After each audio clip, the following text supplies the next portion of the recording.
আল্লাহ তার এই সৃষ্টিকে বলছেন, তুমি চাও, তুমি যা চাও আমি দিব, সাল তুরতা।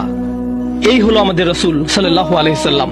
তারপর আল্লাহ বলবেন ওয়াশফা, তুমি যদি কারো পক্ষ থেকে কথা বলতে চাও, তুমি যদি কারো ব্যাপারে সুপারিশ করতে চাও, যাও সুপারিশ করো। তুশাফা, আমি তোমাকে অন্য মানুষদের পক্ষ হয়ে কথা বলার অধিকার দিলাম। তুশাফা, এই গ্যারান্টি আল্লাহ তার রাসূল সাল্লাল্লাহু আলাইহি সাল্লামকে দিয়েছেন। ফাকুলু ইয়া রব, তখন আমি বলবো ইয়া রব, উম্মতি উম্মতি। তিনি সর্বসাকুল্যে এই কথা বলবেন, এটাই তার সম্পূর্ণ বাক্য, আমার উম্মাহ আমার উম্মাহ, আমার মানুষ আমার মানুষ। কিয়ামতের দিন সবাই বলবে নাফসি নাফসি, আমি নিজে আমি নিজে আমি নিজে।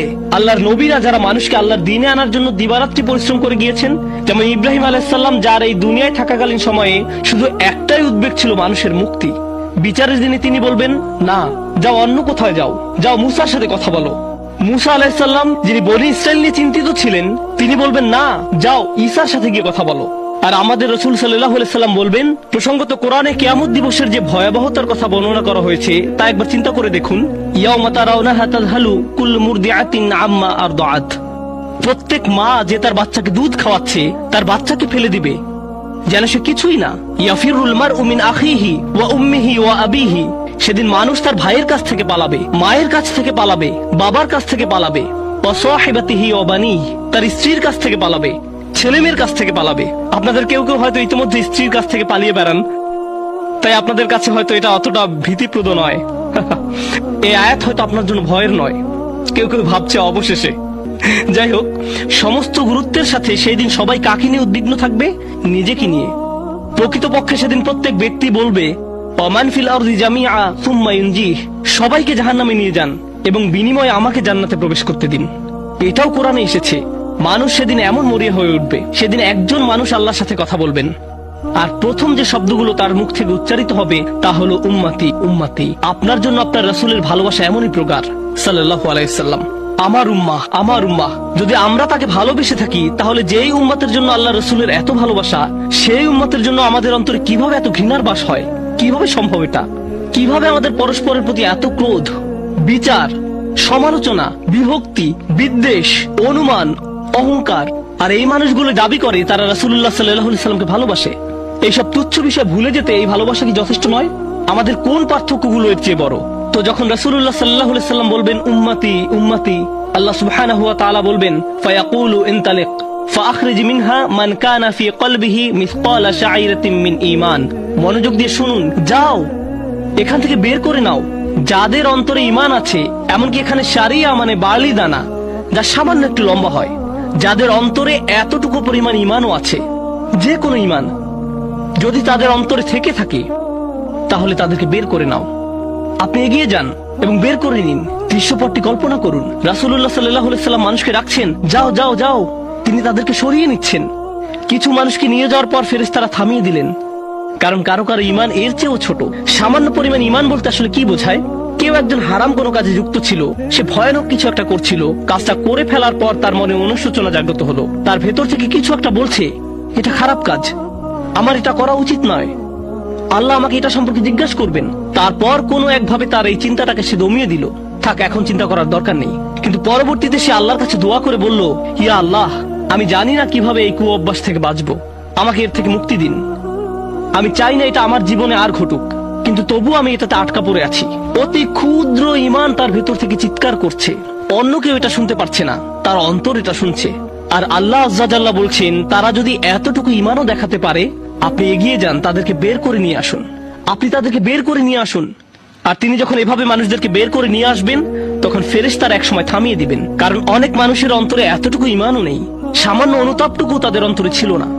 থামিয়ে দিবেন, ফাআনতালিক ফাফআল, আমি গিয়ে এমনই করব, সুম্মা আউদ, তারপর আমি ফিরে আসব।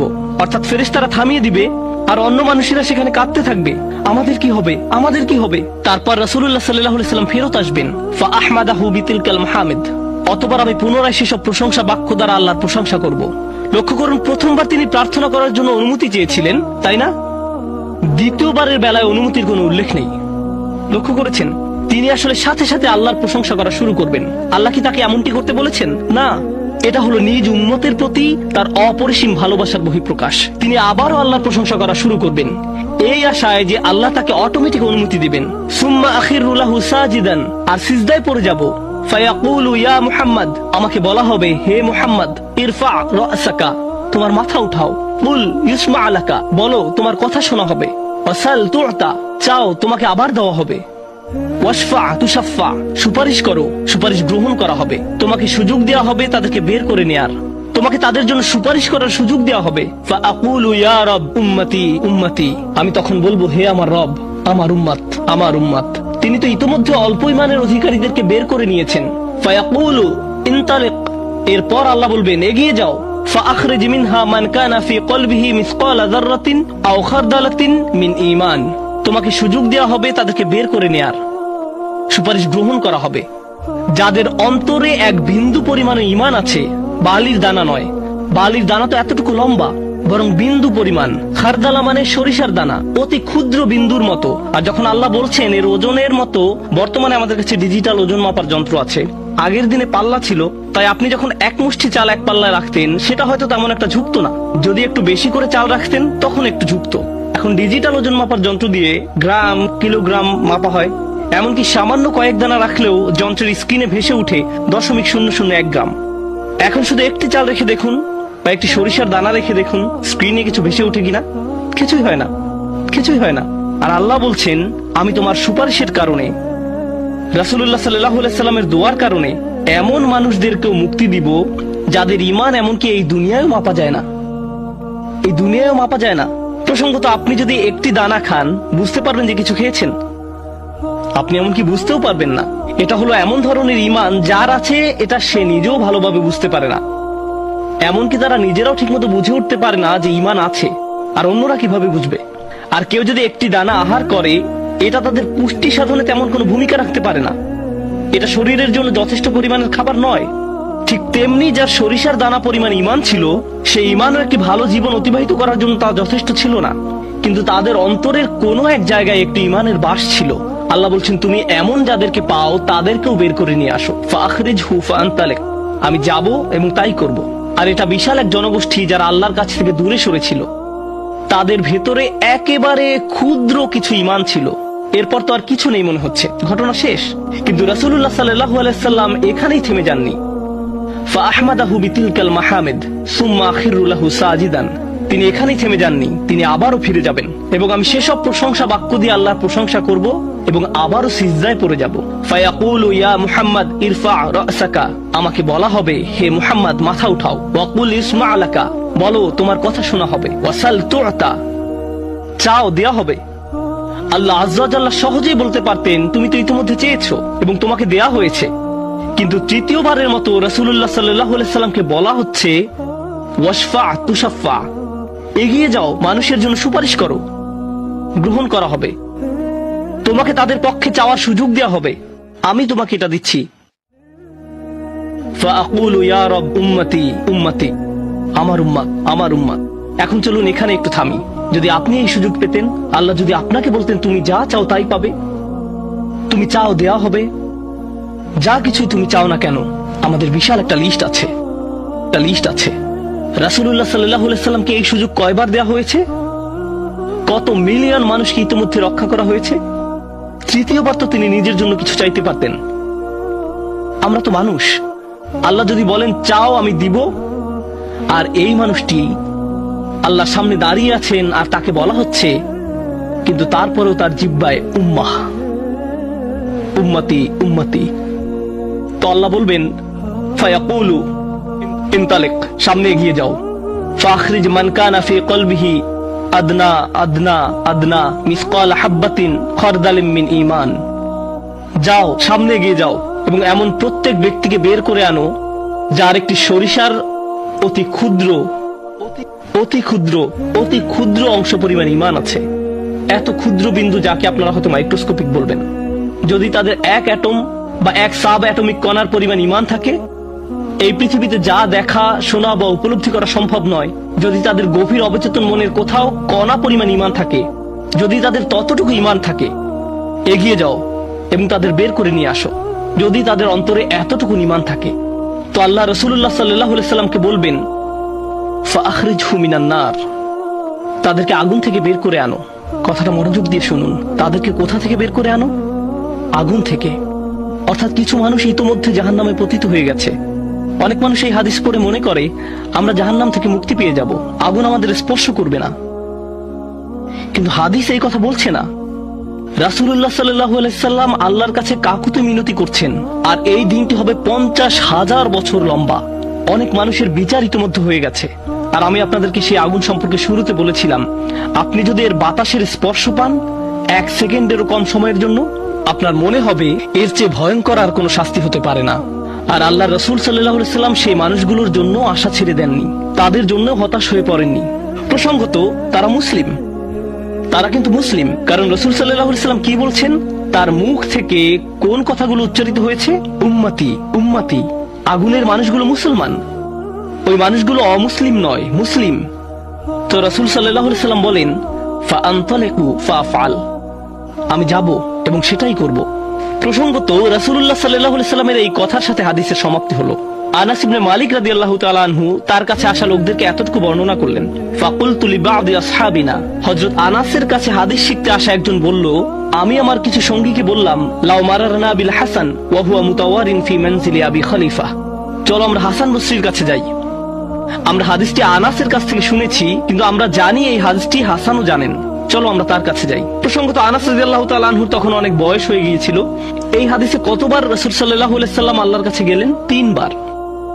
রাসূলুল্লাহ সাল্লাল্লাহু আলাইহি সাল্লাম ইন্তেকাল করেছেন বহু বছর আগে। আমরা জেনেছি এই হাদিস হাসান বসরিও জানেন। তারা আগে কখনো এই ধরনের কথা শুনেনি। খুবই আশ্চর্যজনক কথা। এজন্য তারা ব্যাপারটা যাচাই করতে চাচ্ছিলেন যে দেখা যাক হাসান বসরিও একই হাদিস বর্ণনা করেন কিনা। তারা শুনেছে হাসান বসরি বাস করেন আবু খলিফার বাড়ির পেছনের একটি ঘরে। তাই তারা হাসান বসরিকে খুঁজতে লাগলো। তারা তাকে খুঁজে পেলেন। হাদাসানা আনাস ইবনে মালিক ফাআতাইনাহু ফাসাল্লামনা আলাইহি, তো আমরা তার কাছে এলাম এবং তাকে সালাম দিলাম। ফাআযিনা লানা, তিনি আমাদেরকে প্রবেশের অনুমতি দিলেন। ফাকুলনা লাহু ইয়া আবা সাঈদ, আমরা তাকে বললাম, হে সাঈদের পিতা, জিনাকা মিন ইনদি আখিকা আনাস ইবনে মালিক, আমরা আপনারই ভাই আনাস ইবনে মালিকের নিকট হতে আপনার কাছে আসলাম। ফালাম নারা মিসলা মা হাদাসানা ফি শাফাআত, শাফাআত বিষয়ে তিনি যেমন বর্ণনা দিয়েছেন তেমনটা বর্ণনা করতে আমরা আর কাউকে দেখিনি। ফাকালা হি, তিনি বললেন ফাহাদাসনাহু বিল হাদিস, আমার কাছে সেটি বর্ণনা করো, দেখি তোমরা আনাসের কাছ থেকে কি শুনেছো। তো তারা তার নিকট সম্পূর্ণ হাদিসটি বর্ণনা করে শোনালেন। ফাআনতাহা ইলা হাযাল মাওদি', আমরা এই পর্যন্ত অর্থাৎ 3 বার রাসূল সাল্লাল্লাহু আলাইহি সাল্লামের সুপারিশের কথা বলে শেষ করলাম। ফাকালা হি, তিনি বললেন আরো বর্ণনা করো। ফাকুলনা লাম ইয়াজিদ লানা আলা হাযা, আমরা বললাম তিনি তো এর অধিক আমাদের কাছে বর্ণনা করেননি, আমাদেরকে এতটুকুই বলেছেন। এখন হাসান কথা বলছেন, লাকাদ হাদাসানি ওয়া হুয়া জামিউ মুনযু 20 সানাতান, তিনি অর্থাৎ আনাস আমার কাছে এই হাদিস বর্ণনা করেছেন যখন তিনি তখন যুবক ছিলেন, 20 বছর আগে। কত বছর আগে? 20 বছর আগে। আমি নিশ্চিত না তিনি কি বাকিটুকু ভুলে গেলেন, নাকি তিনি তোমাদেরকে বাকিটুকু বলেননি, কারণ তাহলে তোমরা অলস হয়ে পড়বে। ফালা আদ্রি আনাসি আম কারিহা আন তাত্তাকিলু, তিনি এরপর বললেন এই হাদিসের চতুর্থ একটি অংশ আছে, আর আমি নিশ্চিত নই তোমাদের বলা উচিত কিনা, কারণ তার এখন বয়স বেশি হয়েছে, তার স্মরণশক্তি ওইভাবে কাজ করছে না। কিন্তু আমার সন্দেহ তিনি তোমাদের বলেননি, কারণ তোমরা এতে অলস হয়ে পড়বে।